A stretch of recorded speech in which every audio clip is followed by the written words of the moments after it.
और चलिए अब आगे बढ़ते हैं और मार्केट मंत्र आपको देते हैं, क्योंकि हर दिन हम आपको बताते हैं कि मार्केट का हाल कैसा है, आने वाले समय में कैसा होने वाला है। मुंबई में अरबपतियों की संख्या चाइना की बीजिंग से ज्यादा हुई। मुंबई में अरबपतियों की संख्या 92, जबकि चाइना की बीजिंग में अरबपतियों की संख्या सिर्फ और सिर्फ 91। अरबपतियों की संख्या में मुंबई, न्यूयॉर्क और लंदन के बाद तीसरे नंबर पर आ गया है। अर्जेंटीना की जीडीपी ग्रोथ बढ़ने की संभावना है। वेनेजुएला की बात करें तो क्रूड ऑयल सप्लाई बढ़ने की संभावना, और पाकिस्तान का फॉरेक्स प्राइसेस इंटेंसिफाई हुआ है। फिलहाल आपको ये भी बता दें कि जर्मनी की जीडीपी ग्रोथ 2024 के पूरे साल में मात्र 0.2% रहने की संभावना। आकाश जिंदल जी इस वक्त हमारे साथ जुड़े हुए हैं। आकाश जिंदल जी, हर दिन हम मार्केट मंत्र आप देते हैं तमाम दर्शकों को, और ऐसे में लगातार हम बाकी देशों में क्या इस वक्त जीडीपी ग्रोथ है या वहां पर किस तरह से जो जीडीपी बढ़ने की संभावना जताई जा रही है। अपने भारत की बात अगर हम करें तो हम कहां पर और किस तरह से हम आगे बढ़ रहे हैं? महिमा, बहुत ही अच्छा आपने चीज को पुटअप किया। हमारा भारत सबसे आगे चल रहा है। जीडीपी ग्रोथ की बात करें, 8.4% जीडीपी ग्रोथ अक्टूबर से दिसंबर क्वार्टर में, जो कि दुनिया की बड़ी इकोनॉमी में फास्टेस्ट है।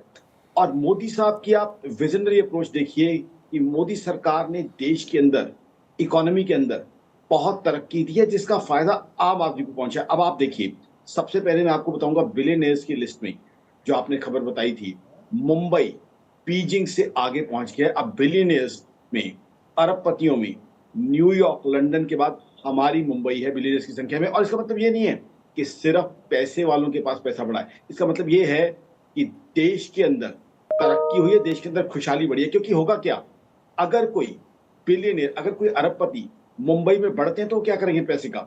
वो अपने पैसे से 300 फ्लैट की बिल्डिंग बनाएंगे। 300 फ्लैट की बिल्डिंग बनाएंगे तो किसको रोजगार मिलेगा? वो अरबपति खुद तो बिल्डिंग बना नहीं सकते। मेरे मजदूर भाई को, राजमिस्त्री, लकड़ी का मिस्त्री, कारपेंटर, पेंटर, प्लम्बर, सैनिटरी वाला, इलेक्ट्रीशियन, सिक्योरिटी गार्ड, सब लोगों को रोजगार मिलेगा जब वो बिलियनियर अपना पैसा इन्वेस्ट करेगा।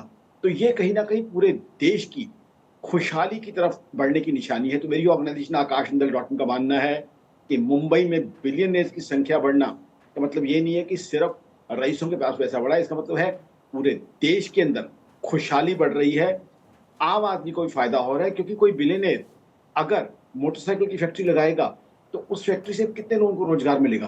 कोई व्यक्ति मोटरसाइकिल बेचेगा, कोई उसकी रिपेयर करेगा, कोई उसका इंश्योरेंस करेगा, कोई इसको फाइनेंस करेगा, कोई इसमें पेट्रोल डालेगा। तो पूरी की पूरी चेन लोगों की है, इसको रोजगार मिलता है। कोई उस मोटरसाइकिल को लैंप सप्लाई करेगा, कोई टायर सप्लाई करेगा।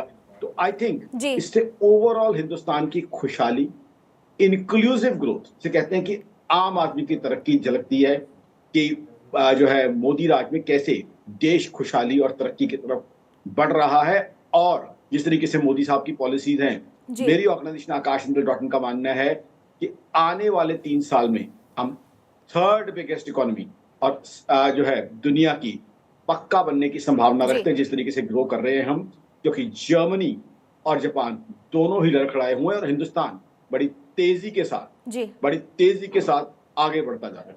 बिल्कुल, आप ऑब्जर्वेशन आपकी बिल्कुल सही होती है। आपने इससे पहले भी कई बार ऑब्जर्वेशन की और बिल्कुल सटीक वो साबित हुई। बहुत बहुत शुक्रिया जानकारी देने के लिए, जुड़ने के लिए। तो देखिए मार्केट कैसा रहने वाला है आने वाले समय में, वो हमने आपको बताया।